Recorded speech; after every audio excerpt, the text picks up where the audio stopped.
The call came just after lunch, while I was still at my desk. "Savannah, did you hire movers?" my neighbor asked, her voice edged with confusion. "Because there's a truck outside your place, and your parents are carrying boxes inside." I froze, pen suspended over paperwork. Movers? I hadn't hired anyone. My chest tightened as dread crept in. "My name is Madeline Pierce, 30 years old. And if you think you've seen betrayal before, wait until you see how it feels when your own family treats your life like it's theirs to rearrange." I sped home, heart pounding with each mile. And when I pulled into my driveway, my world tilted. A moving truck idled out front. My sister's car was parked crooked by the curb. And through my open front door, I saw strangers carrying boxes across the hardwood floors I had saved for years to afford. I stormed inside.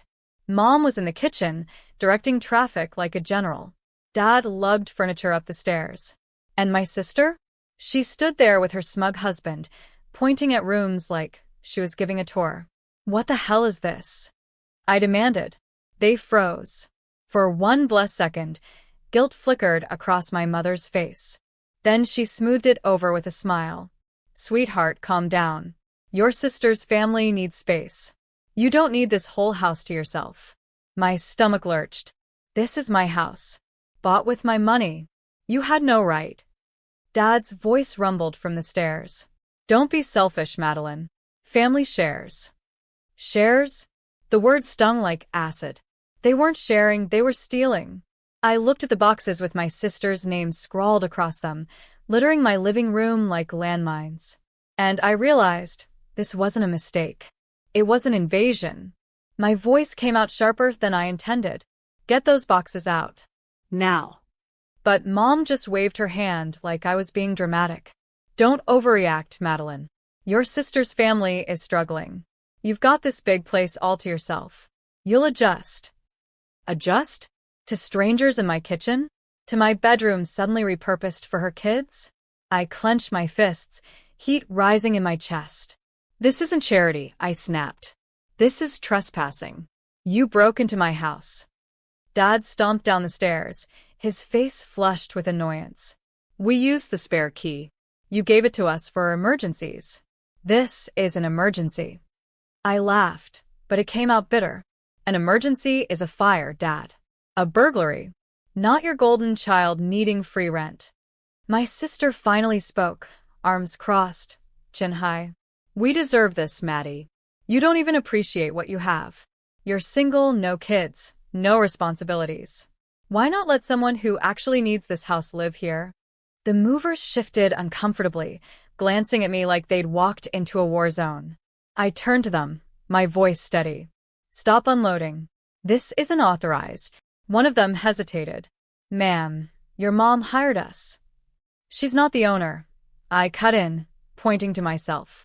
"I am. And if you keep unloading, you're complicit in theft." That was enough. They set the boxes down and shuffled toward the truck. My sister's husband muttered curses under his breath, but I didn't care. I pulled out my phone and started recording. The red light blinked, capturing my parents, my sister, her boxes, proof. Mom's voice cracked. "Maddie, turn that off. This is family business." "No," I said coldly. "This is legal business now." And for the first time, I saw panic flicker in her eyes. My sister lunged toward me, trying to snatch the phone out of my hand. "Delete that, Maddie. You're not going to make us look bad." I stepped back, raising the phone higher.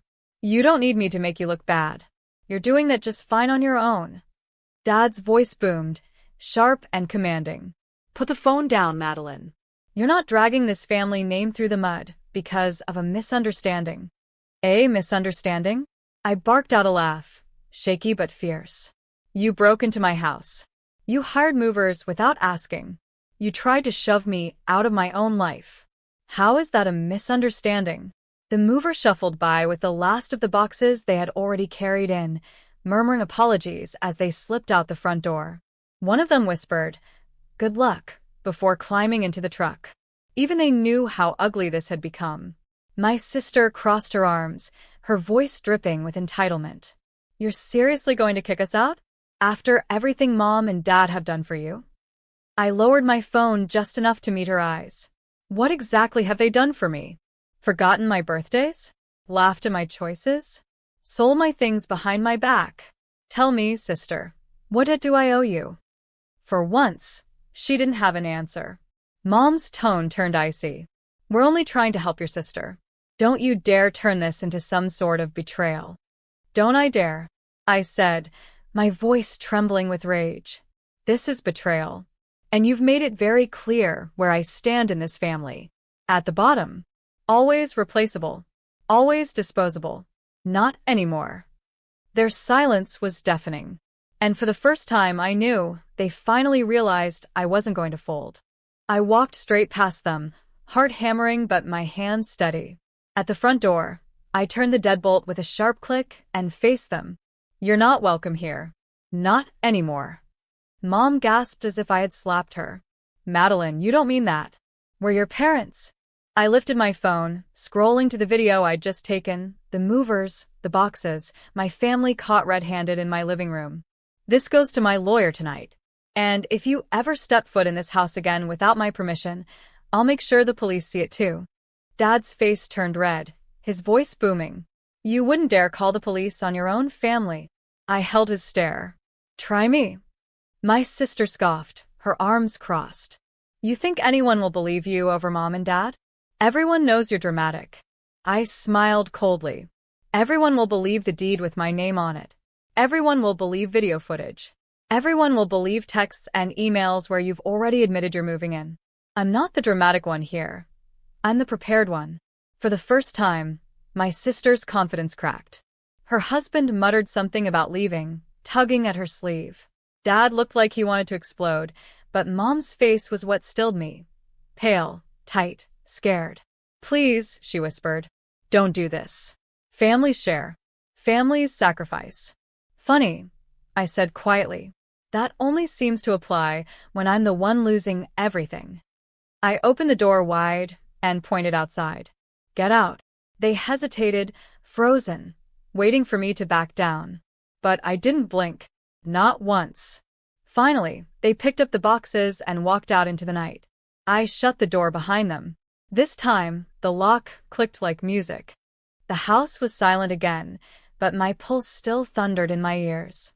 I walked through each room, staring at the half-unpacked boxes with my sister's name scrawled across them. Evidence. Proof.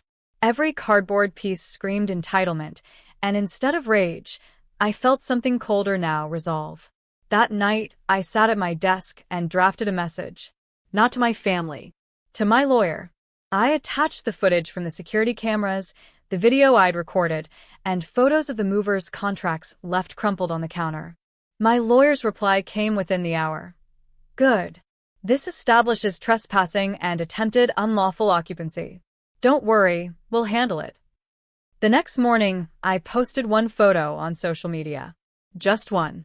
The shot of my front door with boxes stacked outside, captioned simply, "When family forgets boundaries." The effect was immediate.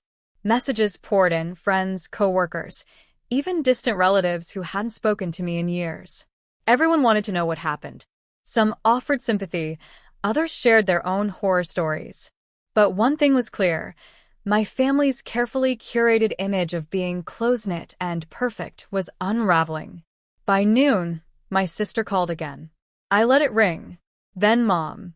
Then Dad. Finally, a text lit up my screen from Dad. Take that post down. You're humiliating us. People are talking. I smirked at the words. For years, I had been the one humiliated, dismissed, erased. Now, they were the ones choking on shame. I didn't delete the post. I pinned it to the top of my profile. And for the first time, I realized my revenge didn't need shouting or violence. It only needed exposure. Their actions spoke louder than anything I could ever say. By the end of the week, the cracks in their reputation were everywhere.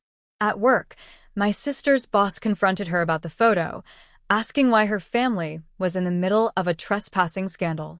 My mother's charity circle went silent. No more invitations, no more luncheons. And Dad's old golf buddies? They were suddenly too busy to return his calls. The golden family image they'd polished for years was gone. Meanwhile, I sat on the back deck of my house, the lake breeze cool against my face, sipping coffee while watching their downfall unravel through the notifications on my phone.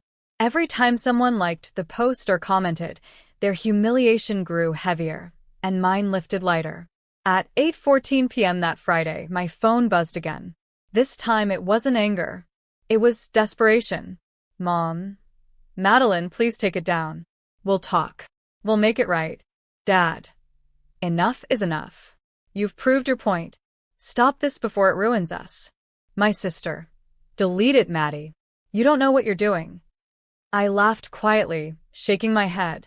Of course I knew. I knew exactly what I was doing. I was giving them a taste of the isolation, the disregard, the humiliation I'd swallowed my whole life. I typed one reply, just to my sister. 9 years you treated me like I didn't matter. One post and suddenly you do? Think about that. I didn't wait for her response. That night, I locked the doors, dimmed the lights, and let silence embrace me. For the first time, it wasn't lonely. It was mine. And I knew the real lesson was only just beginning. Saturday morning, I woke to the sound of pounding at my front gate. Through the camera feed on my phone, I saw them, Mom, Dad, my sister, her husband, all standing there like exiles at the gates of a kingdom they thought they owned. Mom's voice cracked as she shouted, Madeline, please. We can talk this out. Don't do this to us. Her mascara was streaked, her pearls missing. She looked nothing like the polished matriarch she paraded to the world. Dad, normally booming with authority, sounded smaller than I'd ever heard him. Maddie, you've made your point. Enough. You don't understand what people are saying about us. You're tearing the family apart. I nearly laughed at that. Tearing the family apart? They had been tearing me apart for years, piece by piece, while pretending it was love. Then my sister stepped forward, eyes red and furious. Delete the post. Let's move in. Or I swear, you'll regret this. I leaned close to the microphone on my intercom, my voice calm, sharp, deliberate. Regret? You pawned my trust for years. You tried to steal my home. You humiliated me every chance you got. And now, because the world finally sees it, I should regret you? She froze, her lips trembling. I tapped my screen and the gate locks buzzed, not to let them in, but to trigger the alarm. The shrill sound blared through the quiet neighborhood, sending them scrambling back toward their car, faces pale, eyes wide. I didn't have to open the door. I didn't have to scream. All I had to do was show them they no longer had power here. For the first time, I was untouchable. By Monday, the storm had broken. The post was everywhere, shared, reshared, dissected. Neighbors whispered, co-workers gossiped, even old relatives who'd ignored me for years suddenly had opinions. But the truth was undeniable. My family had tried to steal my home. The humiliation they once reserved for me was finally their own. I sat on my porch that evening, watching the sun sink low over the water. For the first time in years, the quiet didn't feel heavy. It felt earned. My phone buzzed again, one last voicemail from Mom. Her voice was hoarse, broken. Madeline, please. We've lost friends, respect, everything. Just take it down. We can't survive this. I let the message play twice, then deleted it. Because this wasn't about revenge anymore.